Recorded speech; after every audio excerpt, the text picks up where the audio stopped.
안녕하세요. 사회계약설론의 저자 장 자크 루소입니다.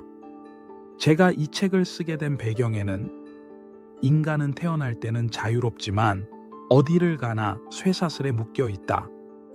이 질문이 있었습니다. 어째서 인간은 자유를 타고났음에도 사회 안에서 복종하고 억눌려 살아야 하는가? 그 복종은 정당한 것인가? 권위와 복종의 관계는 어디에서 비롯된 것인가? 이 질문이 바로 사회계약론의 출발점입니다.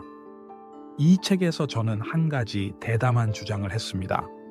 바로 정당한 정치 권력은 오직 국민 모두의 동의, 곧 계약에 의해 탄생할 수 있다는 것입니다. 강자에게 굴복했다고 해서 정당성이 생기는 것은 아닙니다. 그건 단지 힘에 의해 굴복한 것이지 권력이 정당해졌다는 뜻은 아니기 때문입니다. 따라서 모든 진정한 정치는 오직 하나의 기초 위에서만 시작될 수 있습니다. 모든 개인이 함께 모여 각자의 자유를 공동체에 넘기고 그 대신 공동체로부터 모두가 동등하게 보호받는 권리를 얻는 것. 그것이 바로 사회계약의 핵심입니다. 계약을 통해 개인은 단순한 자연인에서 시민으로 변모합니다. 각자가 자기 뜻대로 행동하던 존재에서 이제는 공동의 법에 따라 살아가는 존재가 됩니다. 하지만 이것은 자유를 잃는 것이 아니라 오히려 더 높은 형태의 자유를 얻는 것입니다. 우리가 만든 법에 따라 사는 것, 그것이 진정한 자유입니다. 내 책의 핵심은 하나입니다. 권력은 어디서 정당성을 얻는가? 그리고 개인은 어떻게 자유를 유지하면서 공동체를 이룰 수 있는가? 이 두 가지 질문에 대한 저의 대답이 바로 사회계약이라는 개념입니다. 나는 우리가 사는 사회, 즉 공동체를 단순히 개인들의 합이 아니라 하나의 새로운 존재, 새로운 인격체라고 보았습니다. 모든 시민이 하나의 뜻을 모아 만들어낸 의지, 그것이 바로 일반 의지입니다. 사회계약은 단지 개인들이 서로 이익을 나누는 거래가 아니라 서로를 하나의 시민 공동체로 엮어주는 정신적 약속입니다. 이 약속은 각자의 자유를 잃게 만드는 것이 아니라 각자의 자유를 서로 지켜주는 힘입니다. 그래서 저는 이렇게 말했습니다. 누군가가 사회계약에 동의하지 않는다면 그는 공동체에서 강제로라도 자유롭게 만들어져야 한다고. 이 말은 역설처럼 들리지만 진정한 자유는 공동체의 법에 따라 살아갈 때 비로소 가능한 것이기 때문입니다. 이제 이 책의 핵심 개념인 일반 의지에 대해 좀 더 깊게 소개하겠습니다. 우리가 사회계약을 맺는 이유는 단순히 생존을 위해서가 아닙니다. 진정한 자유를 얻기 위해서입니다. 그런데 여기서 자유란 내 마음대로 하는 상태를 말하지 않습니다. 그건 오히려 욕망에 끌려다니는 상태일 수 있습니다. 저는 그것을 자기 지배일 뿐입니다. 내가 말하는 자유는 자신의 이성과 양심에 따라 스스로 결정하고 책임지는 상태를 뜻합니다. 그렇다면 사회 전체가 그런 자유를 가지려면 어떻게 해야 할까요? 그 답이 바로 일반 의지입니다. 일반 의지란 각 개인이 자기 이익만을 생각하지 않고 공동의 이익을 고려해 내리는 의사결정입니다. 모든 시민이 주권자로 참여하고 그들의 의지를 모아 만드는 법이 바로 일반 의지의 표현이지요. 그래서 저는 이런 말을 했습니다. 진정한 자유는 우리가 우리 자신에게 법을 부여할 때 이루어진다. 여기서 중요한 점이 있습니다. 개인의 사적인 의지, 즉 자기중심적인 바람과는 구별된다는 것입니다. 모두가 모여 다수결로 결정한 것이 일반 의지는 아닙니다. 가령 모든 사람이 편안함만을 위해 결정한 법이 있다고 해도 그것이 정의롭지 않다면 그건 일반 의지가 아닙니다. 일반 의지는 언제나 공공선을 지향합니다. 겉으로 보기엔 법에 복종한다는 것이 자유의 반대처럼 느껴질 수 있지만 실제로는 내가 참여해서 만든 법이라면 그것은 나에게 강제하는 것이 아니라 나 자신의 의지를 따르는 것입니다. 그래서 저는 또 이렇게 말했습니다. 인간은 자유롭게 태어났지만 도처에서 쇠사슬에 묶여 있다. 이는 우리가 자기 이익을 따르며 살아갈 때는 진정한 자유를 누리지 못한다는 뜻입니다. 이 책에서 강조한 것은 모든 시민이 입법 과정에 참여해야만 진정한 민주공화정이 가능하다는 것입니다. 그렇지 않으면 소수의 권력자가 다수를 지배하게 되고 그건 사회 계약이 아니라 일방적인 복종이 됩니다. 그래서 입법권은 양도되거나 위임될 수 없습니다. 주권은 나눌 수도 없고 팔 수도 없습니다. 다만 그 주권이 표현되는 방식, 즉 법을 실제로 시행하는 정부의 형태는 다양할 수 있습니다. 이 과정에서 저는 법과 정부를 명확히 구분했습니다. 법은 주권자, 즉 시민 전체의 의지로 만들어지는 것이고 정부는 그 법을 집행하는 기관입니다. 법은 절대적이지만 정부는 상대적입니다. 필요에 따라 바뀔 수 있고 유연해야 합니다. 저는 군주정이나 귀족정도 조건만 맞으면 가능하다고 봤습니다. 하지만 중요한 것은 어떤 정부든 일반 의지를 반영하고 그에 따라 행동해야 한다는 원칙입니다. 요약하자면 이렇습니다. 사회계약은 단순히 개인 간의 약속이 아닙니다. 그것은 공동체 전체가 하나의 의지를 형성해 공공선을 지향하며 함께 살아가는 방식입니다. 그리고 그 핵심은 법을 만드는 과정에 모든 시민이 참여하고 그 법이 공동의 선을 향해야 한다는 점이지요.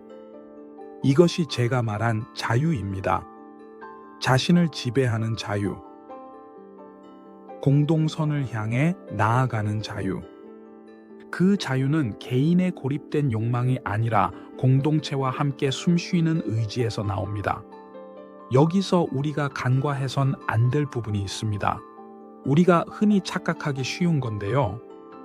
국민이 대표를 뽑으면 그 대표가 알아서 국민의 뜻을 대변해 줄 거라고 믿는 것이죠. 하지만 저는 그렇게 보지 않았습니다.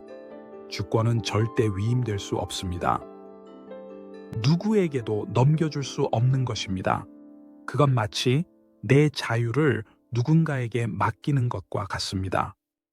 자유는 타협하거나 위탁할 수 없는 것이기 때문입니다. 그렇다면 이런 질문이 생기겠죠. 우리가 뽑은 국회의원은 뭘 하는 사람들인가? 그들은 국민의 일반 의지를 대신 행사하는 존재가 아니라 그저 그 의지를 실현하기 위한 집행자일 뿐입니다.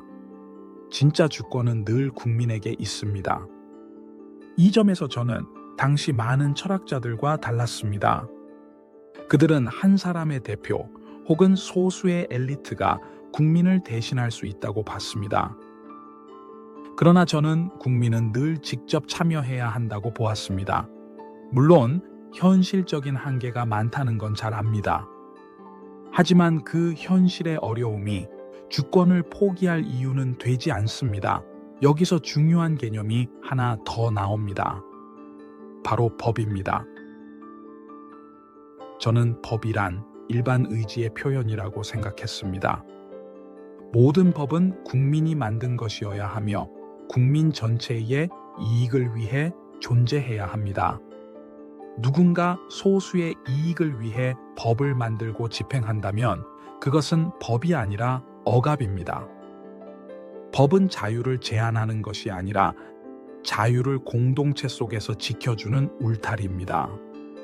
법이 있기 때문에 우리는 서로를 믿고 함께 살아갈 수 있는 것이지요. 그래서 저는 법이 만들어지는 방식에도 큰 관심을 가졌습니다. 어떤 법이 정당하려면 그 법이 나를 위해서만이 아니라 모든 시민에게 동일하게 적용되어야 합니다.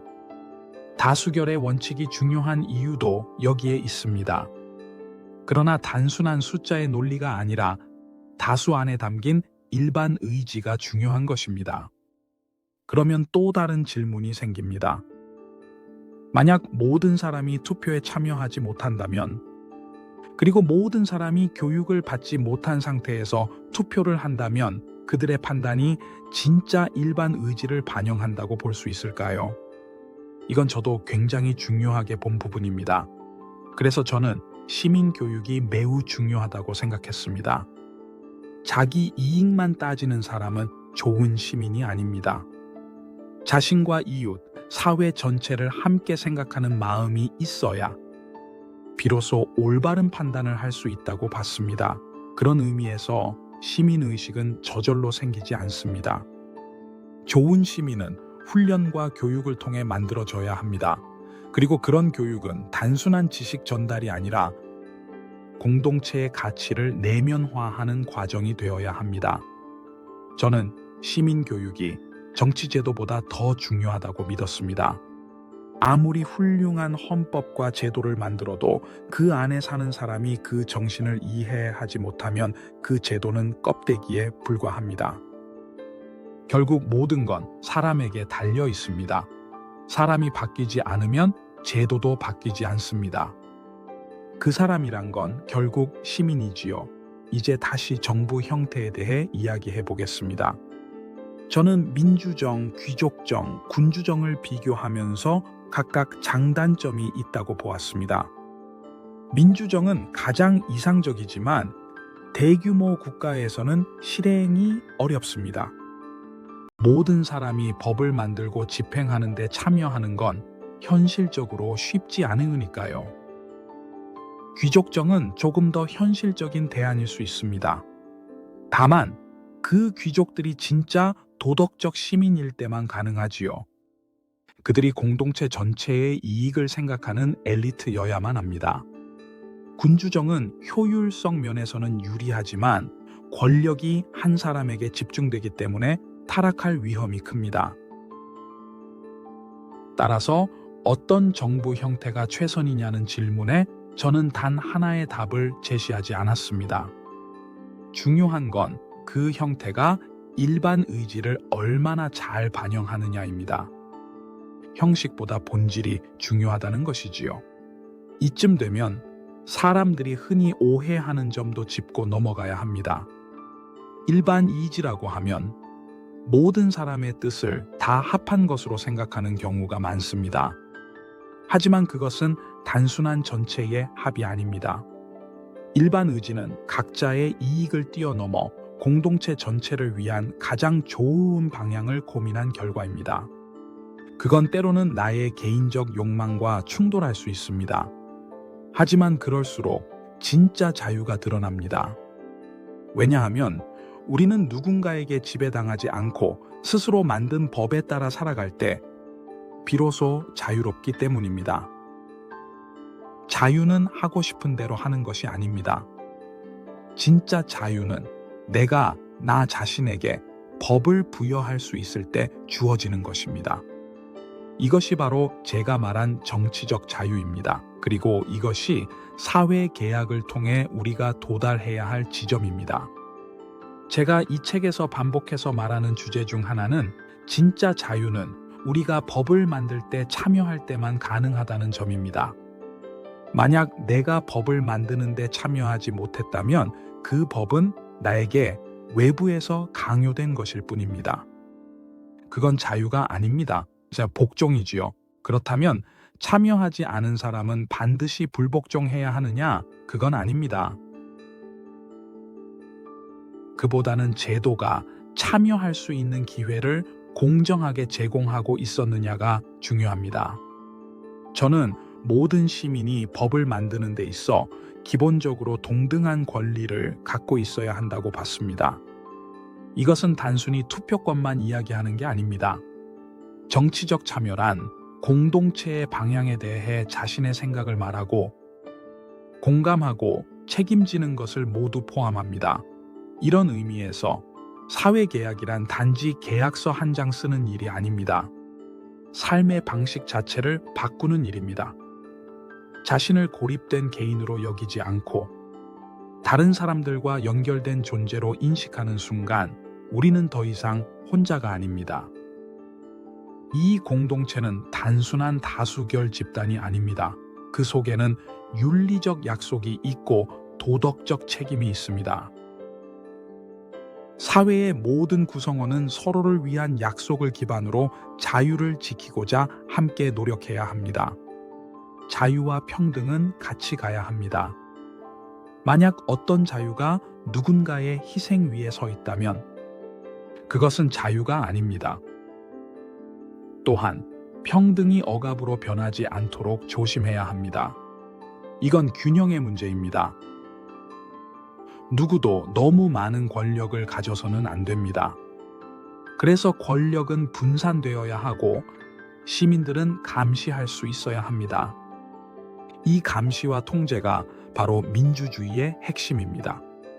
그런데 여기서 한 가지 더 말하고 싶습니다. 바로 종교에 대한 문제입니다. 저는 종교가 공동체에서 어떤 역할을 해야 하는지도 고민했습니다.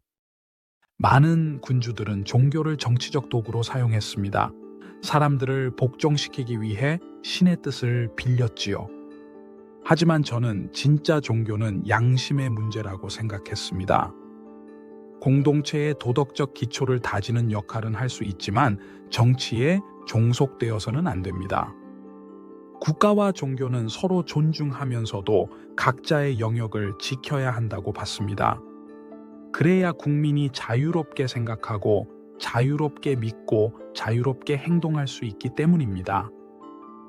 그래서 저는 시민종교라는 개념을 말했습니다. 이건 특정 종교를 강요한다는 뜻이 아닙니다. 공동체의 기본 윤리를 공유하자는 뜻입니다.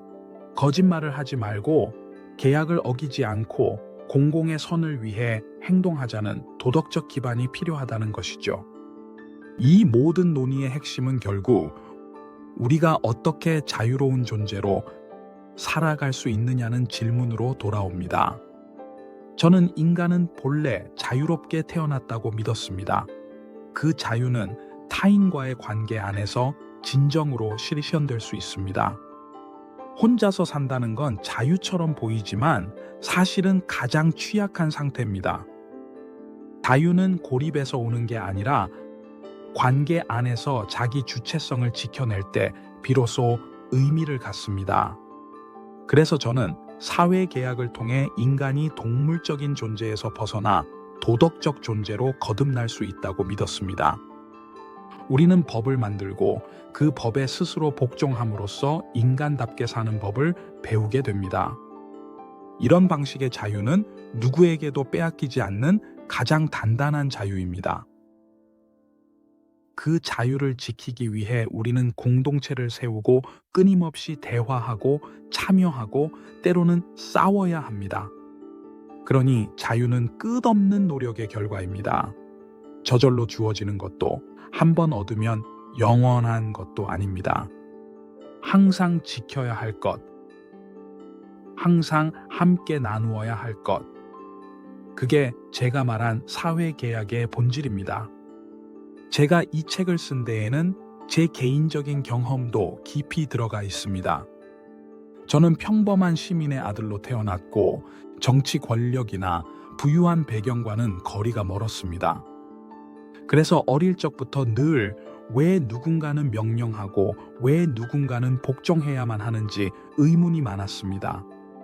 사람은 태어날 때부터 자유롭다고 하는데 왜 현실에선 그렇게 살지 못할까? 왜 누구는 군주가 되고 누구는 백성이 되는가? 이 단순한 질문이 제 철학의 출발점이었습니다. 저는 제네바라는 도시국가에서 태어났습니다. 그곳은 공화국 체제를 갖추고 있었고 시민들이 스스로 법을 만들고 지키는 모습을 보면서 자랐습니다. 하지만 동시에 그 안에서도 특권과 부의 불평등이 존재했고 그 모순에 대해 끊임없이 고민하게 됐습니다. 그래서 저는 유럽 각지를 떠돌며 다양한 정치 체제를 경험했고 사람들이 얼마나 쉽게 자유를 포기하는지도 보게 됐습니다. 자발적으로 강한 권력자에게 복종하고 자신이 가진 권리를 누리지도 못하면서 그걸 당연하게 받아들이는 모습은 저를 늘 안타깝게 만들었습니다. 제가 말한 자연 상태란 실제로 존재하는 어떤 시기를 말하는 게 아닙니다. 그건 철학적인 기준점입니다. 즉, 인간이 본래 어떤 존재인지를 상상해 보는 출발점입니다. 그렇게 출발하면 우리는 인간이 본래 이기적이면서도 공감과 연대의 능력을 가진 존재라는 걸 알 수 있습니다. 그러니 자유와 공동체는 결코 반대되는 개념이 아니라 서로를 완성시키는 요소라고 저는 본 것입니다. 책을 쓰는 과정은 쉽지 않았습니다. 당시 저는 파리에서 외롭게 살았고 경제적으로도 풍족하지 않았습니다. 하지만 제 글을 통해 세상이 조금이라도 더 나은 방향으로 갈 수 있다면 좋겠다는 생각으로 끊임없이 글을 다듬고 고쳐 쓰고 다시 고민했습니다. 제 글이 금서가 되기도 했고 정치적으로 위험하다는 이유로 비판도 많이 받았습니다. 하지만 저는 확신이 있었습니다. 모든 인간은 존엄하며 그 존엄은 단지 먹고 사는 것에서 끝나지 않고 자신의 삶을 스스로 결정할 수 있는 데에서 나온다고 믿었습니다. 그러기 위해서는 우리가 어떤 제도 안에서 살아가는지, 그 제도가 어떻게 만들어졌는지를 끊임없이 따져봐야 합니다. 정치란 거창한 이념이 아니라 우리의 삶 그 자체이기 때문입니다. 이런 생각을 담아 사회계약론을 썼고 저는 지금도 그 내용이 우리에게 중요한 질문을 던진다고 믿습니다. 당신은 누구에게 권력을 맡기고 있는가? 그 결정에 당신은 얼마나 참여하고 있는가? 당신의 자유는 당신의 참여 없이는 지켜질 수 있는가? 이 질문은 제가 세상을 떠난 뒤에도 여전히 유효하다고 생각합니다. 이 책을 두고 많은 사람들이 이런 질문을 해왔습니다. 정말로 일반 의지를 중심으로 사회를 운영하는 게 가능하냐고요? 아니면 오히려 그것이 위험한 전체주의로 흘러갈 수 있는 건 아니냐고요? 사실 그런 비판은 충분히 이해할 수 있습니다. 왜냐하며 제가 말한 일반 의지라는 개념이 자칫하면 집단을 위한 선을 강조하다 보니 개인의 자유나 소수자의 권리가 무시될 수 있다는 우려로 연결될 수 있기 때문입니다. 실제로 20세기에는 몇몇 독재 정권이 제 이론의 외피를 빌려 자신들의 권력을 정당화하려 했던 적도 있습니다. 마치 국민 전체를 위한다는 명분 아래에서 다른 목소리를 억누르는 식이었죠. 하지만 제가 말한 일반 의지는 그런 것이 아닙니다. 그것은 단순한 다수결의 뜻이 아니라 서로 이기적인 욕심을 넘어서 공통의 이익을 생각할 수 있을 때 생겨나는 집단의 공통된 의지를 말하는 것이었습니다. 저는 한 개인이 아무리 뛰어나더라도 모두의 이익을 홀로 결정할 수는 없다고 믿었습니다. 그러므로 일반 의지는 어디까지나 시민 모두가 함께 만든 것이어야 하며 거기에 억압이나 강제가 있어선 안 된다고 말했지요. 하지만 그렇다고 해도 저의 글이 지나치게 이상주의적이라는 평가를 받는 것도 사실입니다. 인간은 그렇게 이타적인 존재만은 아니고 언제나 자신의 이익을 앞세우는 경우가 많죠. 그런 점에서 자유로운 인간이 법에 복종하는 것이 오히려 자연스럽다고 본 제 주장은 너무 순진한 낙관이 아니냐는 지적도 있습니다. 그런 평가를 저는 겸허히 받아들입니다. 제 글은 철저한 이론서이기보다는 인간은 어떻게 살아야 하는가에 대한 철학적 고백에 더 가깝습니다. 제가 사회계약론을 통해 이야기하려 했던 핵심은 이겁니다. 자유란 단지 방해받지 않고 하고 싶은 대로 하는 것이 아니라 서로가 함께 만든 규칙을 존중하면서도 그 안에서 존엄하게 살아가는 것이라는 점입니다. 현대의 많은 민주주의 국가들은 저의 생각을 완전히 수용한 것은 아니지만 그 정신을 일정 부분 반영하고 있습니다. 예컨대 국민이 직접 법을 만들거나 정책을 제안할 수 있는 직접 민주주의 요소들, 또는 정기적인 선거와 참여 제도는 제 이론에 뿌리를 두고 발전해 온 것들입니다.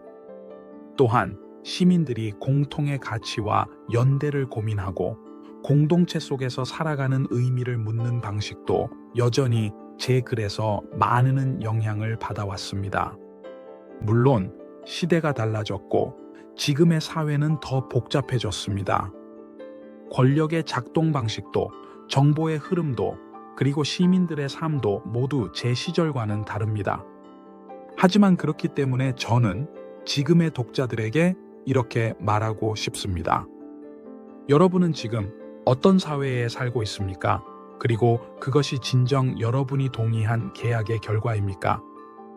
이 질문을 던지는 순간 우리는 다시 사회계약의 본질에 대해 묻게 됩니다. 사회의 법은 누구를 위해 만들어지고 있는가? 권력은 누구로부터 나왔고 어디로 향하고 있는가? 자유는 누가 보장하고 있으며 그 자유를 지켜내기 위해 우리는 무엇을 포기하고 있는가? 사회계약론은 완성된 답을 주는 책이 아닙니다. 오히려 끝없이 질문하게 만드는 책입니다. 그 질문을 멈추지 않는 것이 제가 후대에 남기고 싶은 가장 큰 유산입니다.